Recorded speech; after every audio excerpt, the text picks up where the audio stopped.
The chief has been called away at a structure fire, so you got me, and we have a great program today. We'd like to welcome Chip, who is the Emergency Management Director for the RAPC, as we call it, or the Regional Emergency Planning Committee for Barnstable County. So without further ado, Chip. Thank you. It's a pleasure to be back here. I've been delinquent for a while, so thanks for having me back. I appreciate it. I move a lot, and I'm going to be, I guess, split team. So normally, I did a class on presenting recently with a bunch of fire guys, and they said, don't stand behind the podium. It makes you seem unapproachable. So I'll try to move and keep you engaged. I am the Emergency Preparedness Director for the county, the real county, Barnstable County, not the Sheriff's Department. That's really a state agency. But we do, my division, our division is attached to the Health Department, and we are a coordinator for a lot of different things, which we'll get into a whole bunch of that in a few minutes. We do a lot of different things along the way. I started out in the maritime industry. I needed a job at college. I started running boats in Boston. My captain's license at a young year. I think high line, but about 15 times bigger. I was director of marine operations for about 20 years. Been running boats forever. Did a lot of things there. Got to a point in my life where I realized that I had no life, and we met my wife I dated before. She's now my wife. And so we wanted to change. I wanted to change gears, so I went to Mass Maritime for my master's degree in emergency management. Started to play around with that. I was emergency management director in Sandwich, which is a very part-time position. The town manager asked me to take the job. He said, we could use you to come in and help. The emergency management director had a stroke. I was like, I'm not taking Brian's job, but so I went in to support him. He goes, listen, it's 3 snowstorms a year. And then COVID hit. We met every day, mostly for about 6 months, twice a day for, a year. So, and then a job came up with the county, and I left the town, tell the town manager, like, they actually pay me, bud, so I'm going to take the county position. And now I get to work with all the communities up and down the Cape, and some off the Cape. We work a lot in the base with the 102nd, and some of the other now PAPAWs or the Space Force and a couple other agencies. So we do a lot of things. Our job is to sort of support communities. Obviously we're a home rule state, right? So we don't dictate anything. Our job is just to help the communities where we can and when we can in a lot of different ways. I'll be honest, I threw this PowerPoint presentation together at the beginning of the week just to hit some highlights. We had an old one, and it was a great opportunity for us because the commissioners are now a hot item because, like everything with California, everyone's concerned about emergency management now and wildfires taking on the Cape. And so we've got a new director coming in, so this is a great exercise for us to do. We always have an objective when we do these things. Our objective for Regional Planning Committee, the RAPC, is an all-hazards planning committee. So, well, I'll get a deep dive into the RAPC in a few minutes, but we're really in the regional coordination, resource management, and disaster response. Again, in support of the communities. Where we like to say, when a community needs a widget, we go help them find it. Whether that's regionally, locally, regionally, we have to go up to the state. We're big partners with MEMA, and through MEMA to the feds or wherever else we need it. So our job is to go get that widget whenever a community needs it. And we'll talk today about the MAC, the Multi-Agency Coordination Center, our incident management team. Regional sheltering, of course, is a big one. And we'll talk about how they enhance safety and community resilience across the Cape. Our division, sorry, I can't see this well, so I'm going to move a little bit. Our division does a lot of different things in a lot of different venues. The big one is the REPC, the Regional Emergency Planning Committee. Similar to what you do here, we do it on a regional level. We leverage our departments, our divisions, our expertise with dealing with communities to put everybody together. Our distribution list, or our committee as a whole, is over almost 600 people now. That's our distribution list. And it all falls under EPCA and some other things. We'll get into that a little bit more. But through the REPC, we do Tier 2 hazardous materials response. We have a regional hazardous materials plan, response plan that we do, which is really the basis for all emergency planning committees. The MAC, or the Multi-Agency Coordination Center, where we facilitate things for communities. We have an incident management team, a type 3 team. Again, we'll dive into that quite a bit. Against a tool used to support communities and support events or incidents.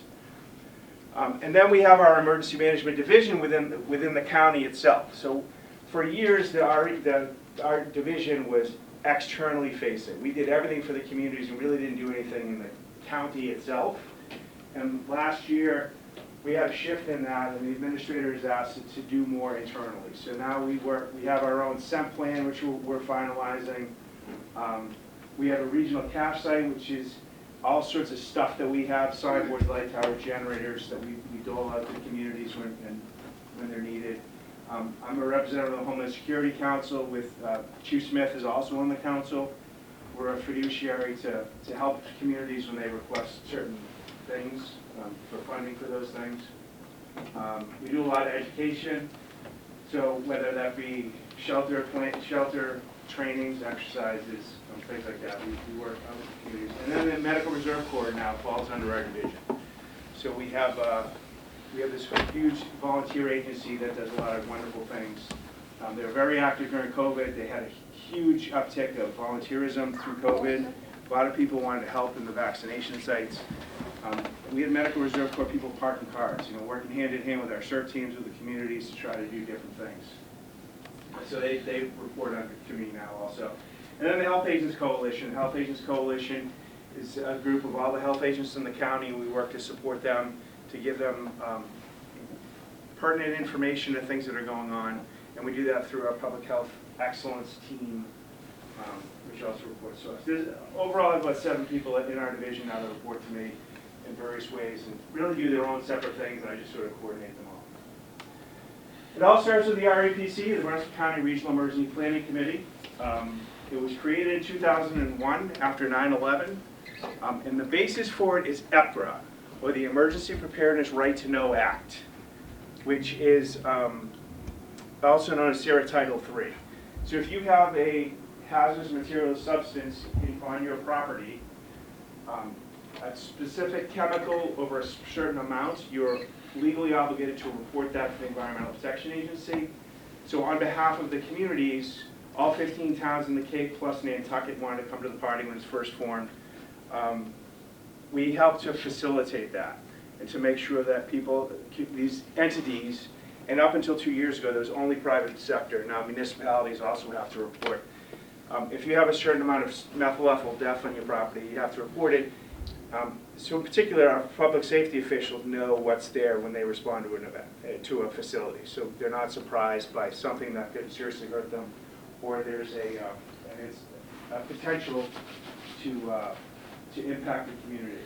And through that, if you are a resident of an area, you have a legal right to know what's on commercial property. So you can request that information. There's a whole process for that. So we have a specialist, Amy Alati, who's been doing it for 20 years now. She's a resident expert on SARA Title III Tier 2 hazmat reporting. She works every day with the EPA. She's a subject matter expert. She's known throughout really the Northeast as the preeminent person because she does it every day. So she's a great resource to have. We also work with public safety, utilities, health agents, public works, volunteer organizations, basically anybody and their brother, and Tier 2 reporters. They're all brought into the REPC. So under EPCA, there's certain entities that are legally required to be in the Emergency Planning Committee. Public safety, of course. We expand that to a lot of things. The hospitals are involved. We have the utilities that are involved. Our National Grid is our representative this year. Every community appoints a member.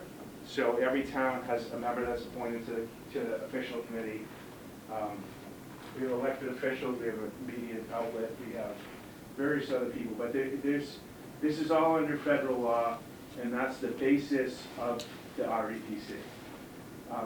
But very shortly after it was done, it transitioned into an all-hazards planning entity. So they said that we can do a lot more when we're bringing everybody together. The Barnstable County is unique because we're the only fully functioning county government in Massachusetts, and our job is to bridge the regional gap, bring communities together and help communities where they may not be able to provide a specific service or particular job function, So we coordinate and put people together so that we can get a little bigger event. And this was a perfect opportunity for that. And I'll say wheel out with the RPC, 99% of this predates me. I'm just the latest placeholder in this. A lot of people have been working on it for a long time, and that's why it's grown into what it is. And it's really known, not even within the state, but in other states too. We're often asked to go present to other areas on how they set up REPs. I was on a call 2 days ago with Northern Massachusetts. They're like, we're revamping an REP, or we're starting an REPC. Can you tell us how you do it, what you do? We've gone to Rhode Island, we've gone to Vermont, we've gone to New York. And we're happy to do that. So we don't certainly know everything, but there's a lot of lessons learned that we've had that we like to share. The REPC does a lot of different things. Our big one is regional coordination. If anybody on the room is on my distribution list, I'm the biggest spammer in Cape Cod. I get flagged like daily, it's kind of funny. We push a lot of information starting weather. I get a direct weather feed from the National Weather Service. We have our own meteorologist in-house. We have anything that we feel is pertinent for public safety at all to know on the Cape, we push that information out.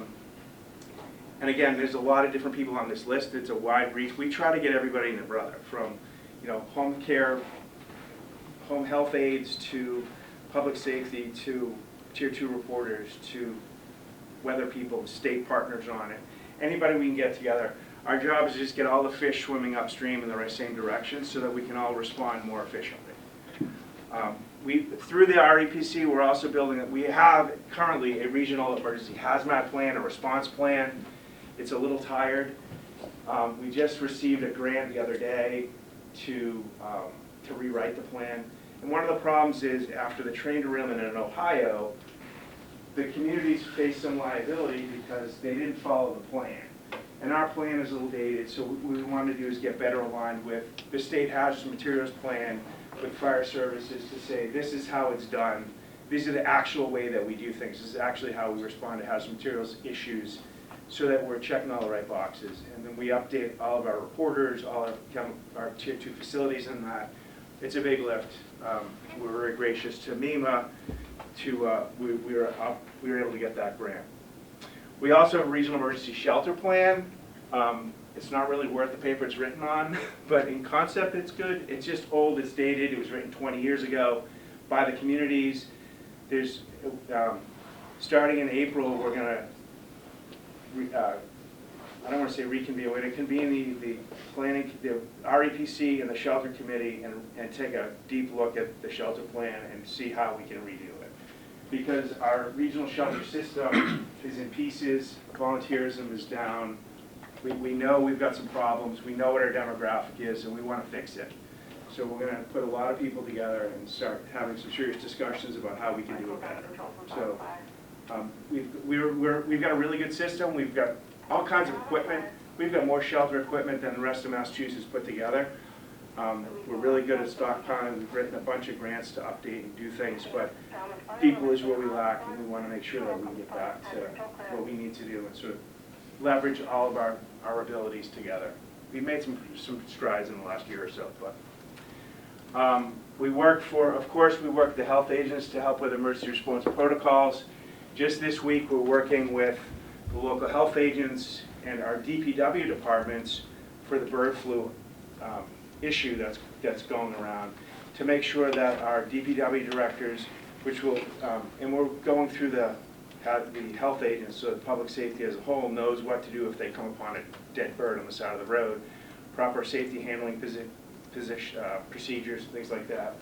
And working with our epidemiologist, we have a contract epidemiologist in the county, with also some safety officials, safety people that work for us, to make sure that we have good protocols on how to appropriately handle things like that. So we're very much into the public health aspect of things too.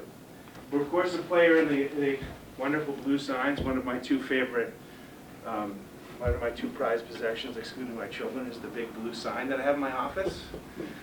One of the chiefs said, "Oh, you mean stolen property?" No, DPW gave it to me. But we're partnering with MEMA, who writes the Cape Cod Emergency Traffic Plan. We were just found out a year ago that we actually control the 18 barriers that are used to physically close the bridges if needed. we're working on repurposing roads and trying to find a better use for them when we don't need them at the bridges. Never knew they existed, never saw them, but I'm looking for them. We literally cruise around, and I'm going to tell you, I say this all the time, especially to state troopers, I have a newfound respect for police that pull over on the side of the highway. We pull off the highway, our major roads, we pull off the highway to stop and look at these things with red lights on, and it's scary. You've never stood on the side of the road with cars going by you, because we literally checked every barrier, and they're in various places along the highways surrounding the bridges, so they can literally crank them down, roll them out into the road, uncrank them. It's pretty cool. So, but we want to use them for other things too, where we can. We do a lot of regional comprehensive emergency planning. We work with our partners in MEMA to help communities with their SEM plans when needed, and basically anything along those lines. We are the NIMS nerds on the Cape. We'll get a lot more into that. Well, I'll just jump a slide. We have an incident management team, which I'm going to jump into in a minute a lot more, but the incident management team doesn't come in and take over anything. We just come in as another support entity and help bring a little NIMS to the party. So, which ultimately covers everybody's rear when large incidents happen. So, you know, we can help with building an incident action plan. We can help with logistics support. We can help with planning. We can help with, you know, operations functions if need be. Whatever the communities need, we have people that can help provide that. Chief, how are you? Good, Chip. How are you? Fantastic. Looking much more mobile. I am. I got green light. Good. So the MAC is the next one is the MAC, so the Multi-Agency Coordination Center. The MAC, just like this turns into an EOC in times of crisis, is pretty much our office. We live in the old jail in Barnstable Village. Our office is technically the old chapel. I have to say a prayer every morning when I come in, after I scare the ghost off in the hall. And our goal is to provide countywide coordination during emergencies, ensuring situational awareness, facility resource management, and supporting regional sheltering and evacuation operations. Again, our job is to get that widget for communities whenever they need it. We often say for some of the smaller communities, like the end of the Cape, we quite often will get a call from a chief on the side of the road saying, hey, I need this, or hey, can you put this in WOC, or can you get us help in this way? And that's what we do. We'll literally take notes for them if they need to. Whatever a community needs, we'll do it. We're not, we're really there to support in any way that we can. The MAC is, this is a small one. So, you know, I mentioned a lot of things. We're really a support system to help communities wherever they need. We want to have a single point of contact. In theory, we ask that the communities, if they're going to the state, to run it through us so that we're aligned. We noticed during the hurricanes that came over, the tornadoes a few years ago that went over Falmouth, Sandwich, Mashpee, and dropped into Hyannis, that we had a lot of disjointed response. We had a lot of communities asking for the same thing, not necessarily following the system we try to follow. So MEMA was filling resources from 14 different directions. You know, we had the director, one of the EOPS folks flying around a helicopter promising the world. So we just try to make sure that we can get things efficiently, quickly, to support the communities as fast as they can. They were pulling stuff out of Western Massachusetts, and we're like, they've got it in Brewster. Right, so I work with a guy, his name is Mike Walker. He's been around a long time. He's a retired captain from Chatham Police. He likes snooping around DPWs. He makes a list. Hey, they've got he knows where all the stuff is. You know, when you need a generator, he usually knows where to get it.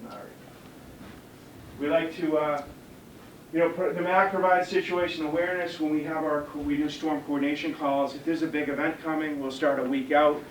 We start pushing information. We'll get everybody together at, say, 10 o'clock in the morning, say, here's what's going on in the Cape. We have a lot of different people who report off, from the utilities to the hospitals to the communities if need be, just so we're all on the same page and know what's going on. And then as the storm gets closer, we'll do 2 a day. We deconflict with MEMA. MEMA will give a report off, usually Nate, who to what they've got going on. So again, it helps sort of streamline for the community so they can get better, quicker information when they need to. And then after that, our public information officer will write a synopsis and do a situational report, which gets pushed out to the media outlets that are appropriate on the Cape, so that they have their understanding and they're in the loop. We do a lot of media. I kind of got sucked into it a couple years ago. It's a little scary sometimes, but just to try to keep, so we get the general public understanding what's going on in the Cape and how they can, do the right things and don't go see the big waves is one of my big lines.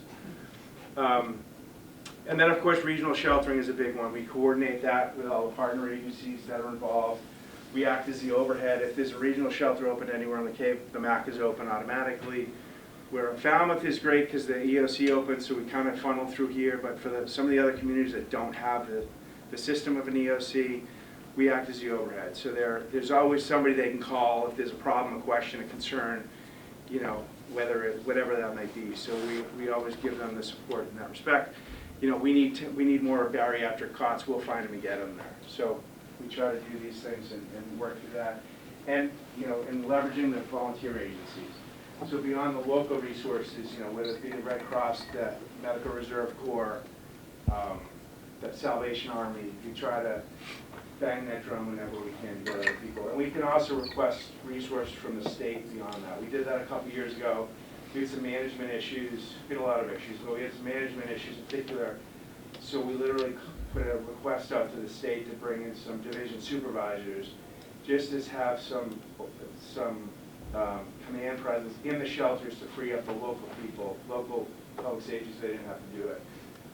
Didn't work out very well, but we tried. So, and I talked about our joint information system, and one of the big things we try to do, if we'll typically have AmeriCorps embedded with us, at least a couple of people, and we'll stick them on social media and try to help work with our PIO to manage misinformation is always a big one.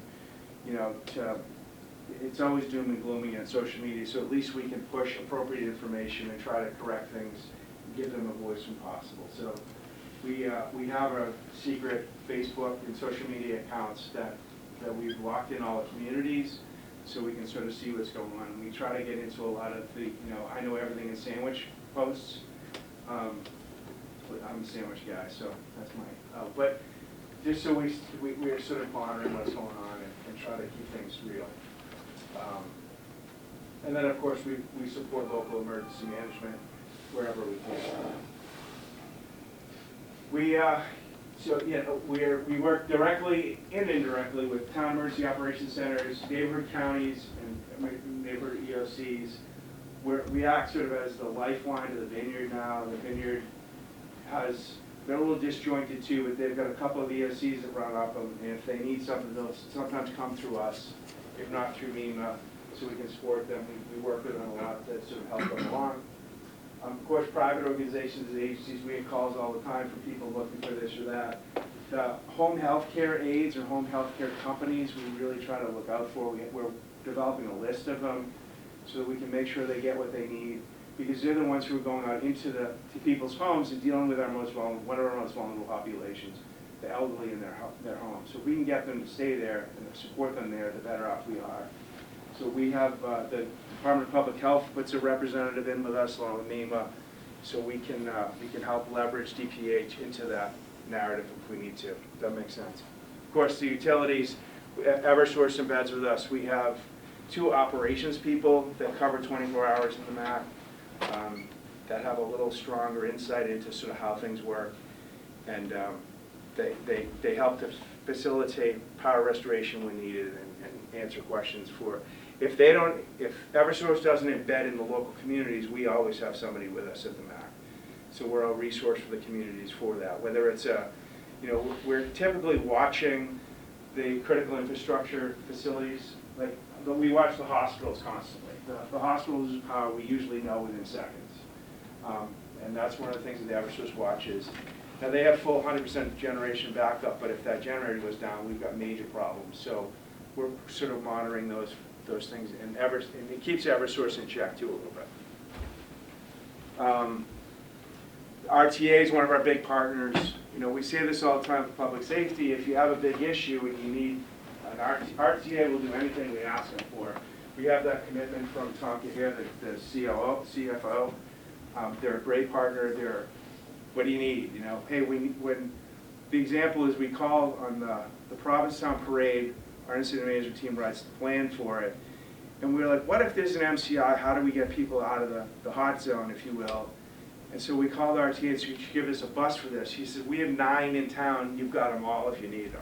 And we'll figure out how we get people off." So here's the vice president's phone number. Here's our other guy who's on the ground. So they're really supportive in everything we do. We've called them up and said, "Hey, there's a incident on town, you know, they might call for a bus. If thinking about a bus, you know, could you provide one?" They're like, "Yeah, we can have it in 20 minutes, just let us know." Never used it, but, so RTA is a great partner. And then, of course, MEMA, Nate's awesome. Just ask him. No, Nate's a great partner, MEMA's a great partner. We really have a great relationship. Here's some quick pictures of the MAC. They're not the greatest, but it's not very sexy. We can put 20 people in there if we need to. We can also break out into the 2 county conference rooms downstairs.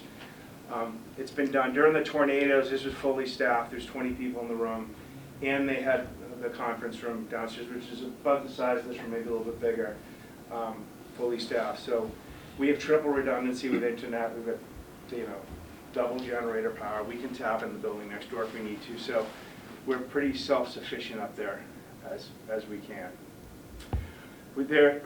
Technically, we have an incident management team on Cape, the Barnstable County Incident Management Team.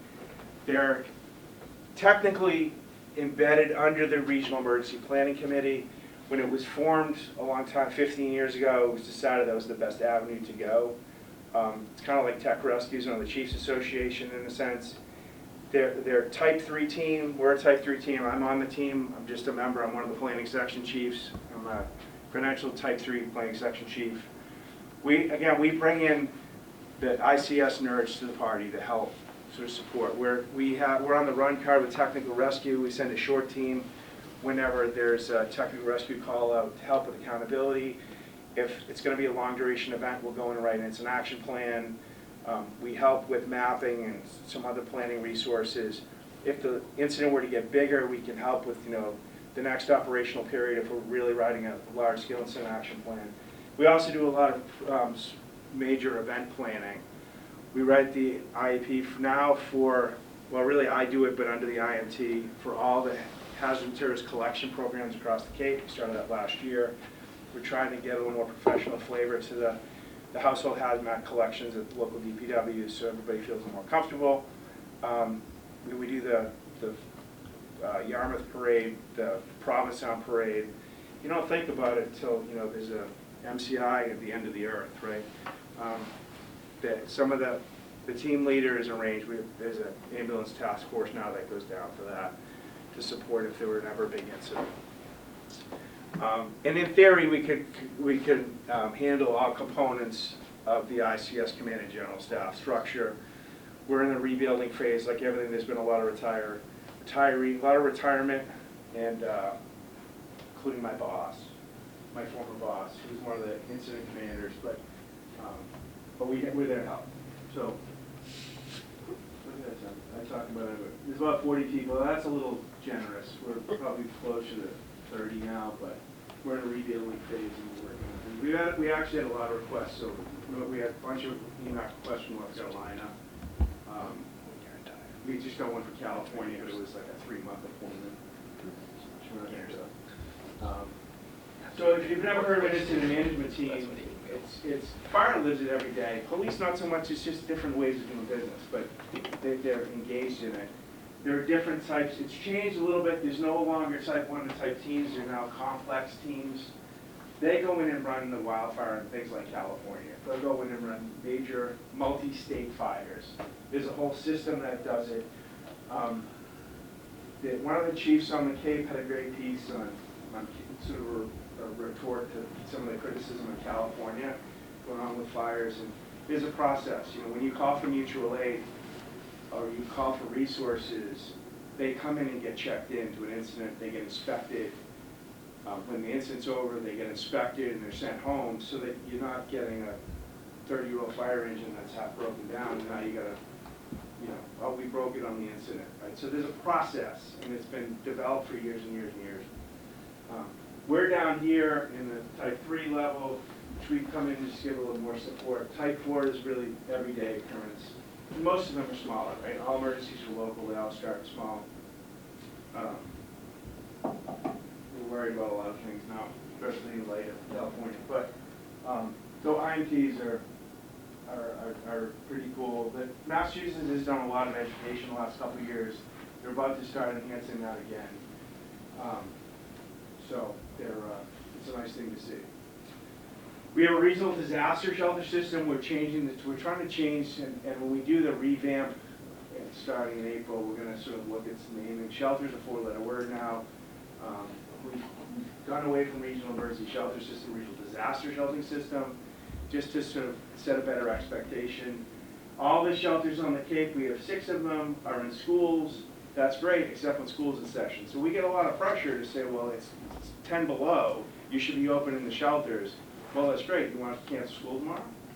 Because if we open a shelter, you need to cancel school tomorrow. So we're trying to manage expectations a little bit more. There's a whole nother division group that our Human Services Division coordinates the homeless sheltering program across the Cape. We partner with that. We're part of that. There's programs for that. It's just a little bit consistent. This all started 20 years ago because we knew nobody's coming over the bridges. That's the mantra we live under. We have the oldest demographic in Massachusetts. These statistics are very old. They're a little old. I think they're 2010 maybe, but it's gone up. So the majority of our population is over 65. So that has unique challenges, and we know nobody's coming over the bridges. So except for Nate, he'll be here. You can see why we chose the region. Again, I say we. This has been a long time. Why it was chosen. This system came out 20 years ago, when the Red Cross used to staff over 30 shelters on Cape Cod. Every community had, most of them had 2, some of them had 3, some cases they had 4. Every school was used as a shelter, and the Red Cross started to have problems with volunteerism. Their numbers started to decline, so they came to the committee and said, hey, can we look at this regional system and do it better? And that's where it came from. And now, of course, we continue to see volunteer problems. So big thanks to all the volunteers that are in the room. We appreciate all you all coming in. Chip, quick question. Yes, sir. What do they do at Martha's Vineyard? Martha's Vineyard they have one of the schools too. Oh, Since they're not part of the RAPC, Nantucket is technically, they have their own shelter system too, but they do their own system.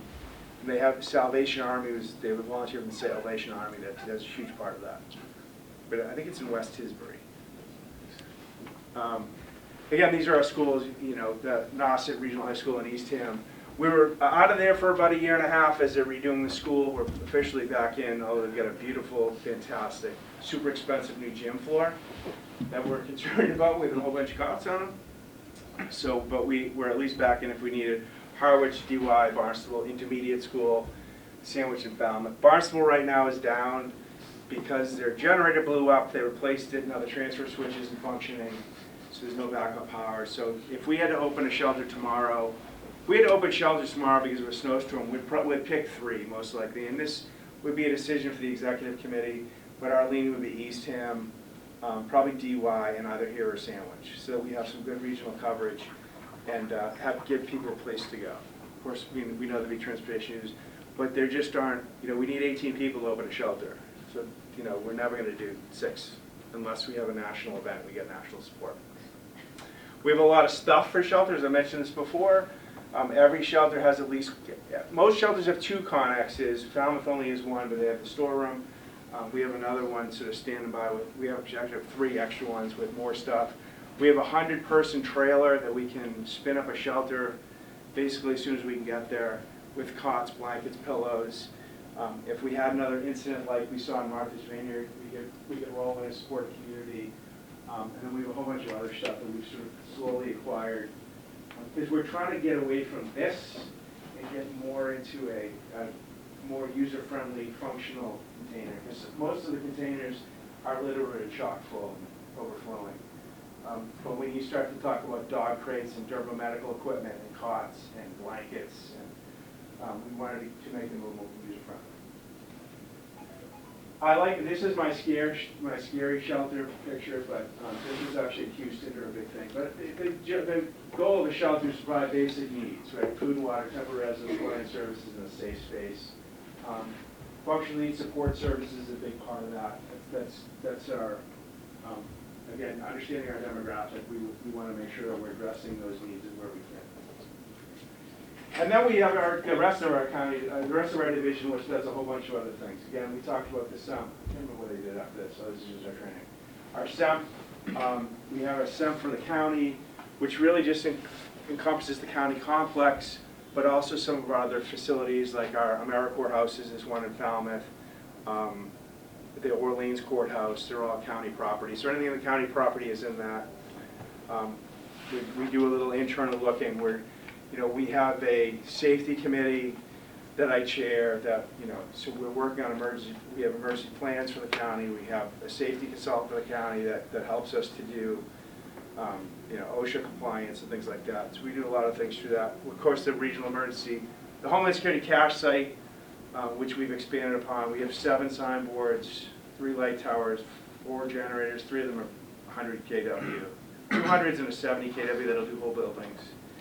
Those are the 200s are pretty much reserved for public safety facilities, unless there's another issue. So the fire station goes down, we're rolling a big generator to you. We made a huge investment last year to try to support that because we saw a bunch of fire stations go down.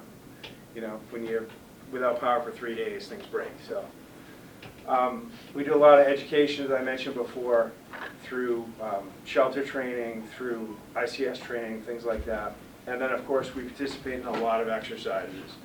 We write them. We've done a whole bunch of them. We do tabletops. We'll bring in the maritime cadets to help with some of that, although a lot of times it's easier just to write them ourselves. We use partners to do various ones. We just did a big exercise down Cape in one of the communities with a regional school district for an active shooter, just to get the school staff a little more in tune to what the realities of response will look like. We're working with one of the communities to build an instant action plan or get their hands around what would happen in a school district. So we ran a tactics meeting to say, all right, focusing on each school, where would your staging area be, where would your command post be, and just help them, sort of guide them through that, through this exercise process to get their head around how we would respond to a big, bad event. So we're not the professionals, we just know the system. We've got some folks that we partner with that are really good at writing exercises and presenting them. Of course, the Medical Reserve Corps, we mentioned before, and as well as the Health Agents Coalition, we do a lot of things. Some MRC does a lot of our trainings. They do Stop the Bleed, they do choke saver training. They go out into the communities and they'll do choke saver training for restaurants is a big one, so that the restaurant staff understand how to preempt responses. And they'll do friends and family CPR, they'll do real CPR, full CPR when needed, just to try to get some folks a little more in tune to how to take the first steps to take some of the pressure off the first responder. And that's it. I had a sexy slide, but I just didn't put it in. That's another one. That's the one I'm doing tomorrow at the county. But any questions? There's sort of a lot of stuff that we do and all over the place. Yes, sir. Is there a chance to make the Medical Reserve Corps more medical? You know what I'm saying? That's in the plan. So the Medical Reserve, the director and the deputy director actually just retired. So I'm technically running the Medical Reserve Corps. We're about to post a position.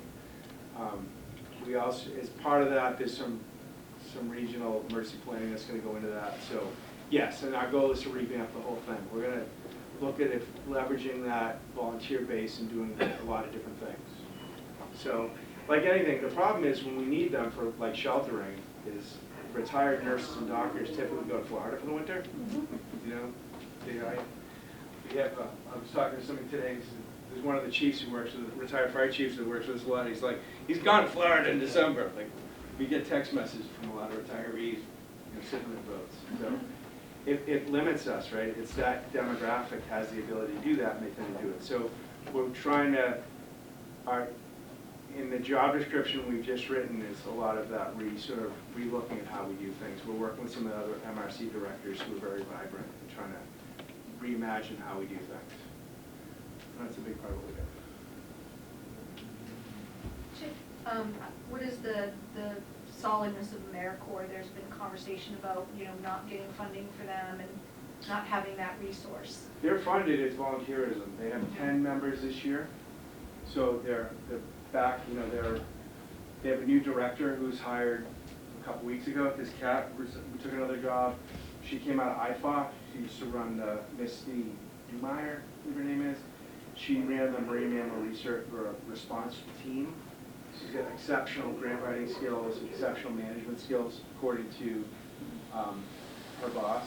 So we're excited for that. Because this year, after COVID, they've taken a hit on volunteers. So there's still 10 of them this year. I'm actually doing a training for them on Monday afternoon. They get shelter training 4 times now. Because we try to keep them engaged. We try to, and after they come back, like it started from last year. We revamped it because last year we had Hurricane Late. They've been on scene for a week.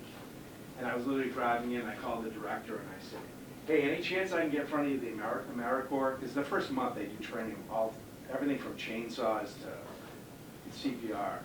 And she's like, we just had somebody just canceled. Can you do right now? And I was like, I'll be there in 5 minutes. And so we did a crash shelter training. We had Hurricane Lee bombing down on us. And we weren't going to need them. So we wanted to give them a fighting chance to get them in. So last year they had 15, I think, and this year they have 10. So they hold out hope, but their funding is in place. They're down to 3 houses as opposed to 4, but that's better for them. So yeah, AmeriCorps is not going anywhere. I was with one of the commissioners on Monday who was like, we need to get them more. So the county actually has no appetite for seeing that go anywhere. It's like the Medical Reserve Corps, they're not going anywhere. We're going to do nothing but rebuild it if we can. So. Great resource. Oh, absolutely. A great group of people. Any other questions? Yes, sir. First of all, that was a great presentation. I didn't know half of this. Yeah, a lot of people don't. We're just kind of secret. Yeah. Does your business offer assistance with emergency planning programs and whatnot for businesses? The short answer is yes. We'll help you. We help anybody. If not, we'll find the people that can. We're not going to write a full action plan for you, but we'll help you get the resources you need. So we use the instant action plan model, which is more emergency response, but we'll find partners that can help you get that and get you the information you need. Because we want everybody to be more resilient. So a lot of what we do for the communities. We get emergency management calls all the time. Hey, how do I do this? Because chiefs have a lot of things going. My God, what these chiefs go through is amazing to me.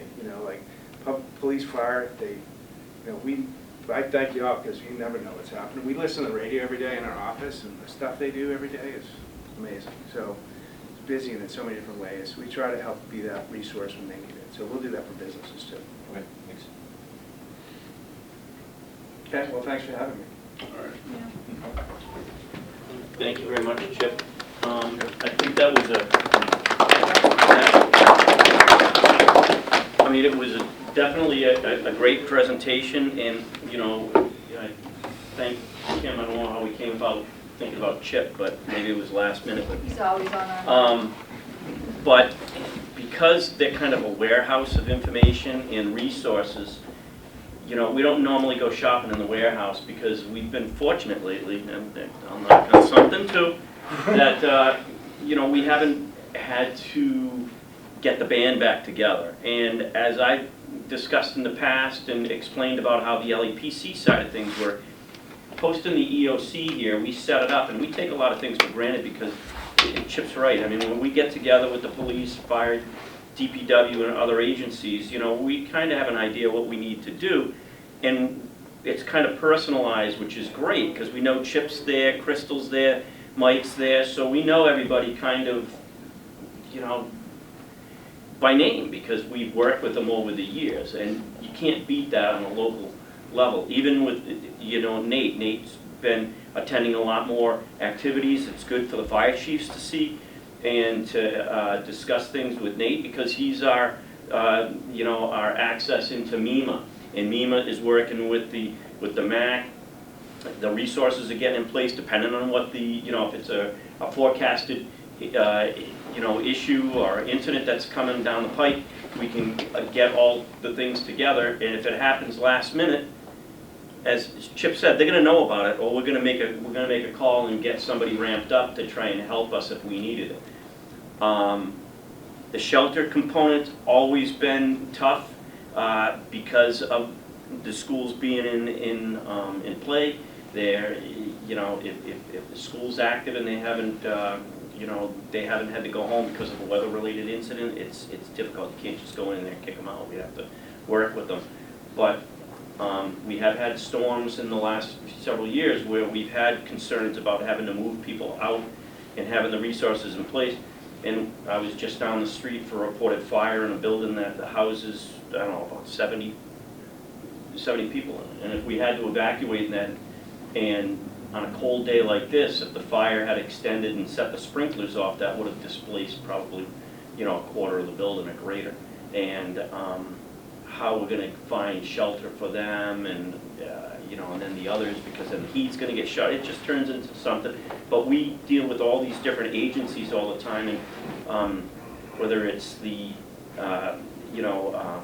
Barnstable County, Human Resources with the police department, we have so many opportunities to get assistance so that we're not alone when we're trying to deal with any of these emergencies. And we're grateful for it. And we've been fortunate, we talk about it all the time, and we do incident management every single day, especially in the fire department.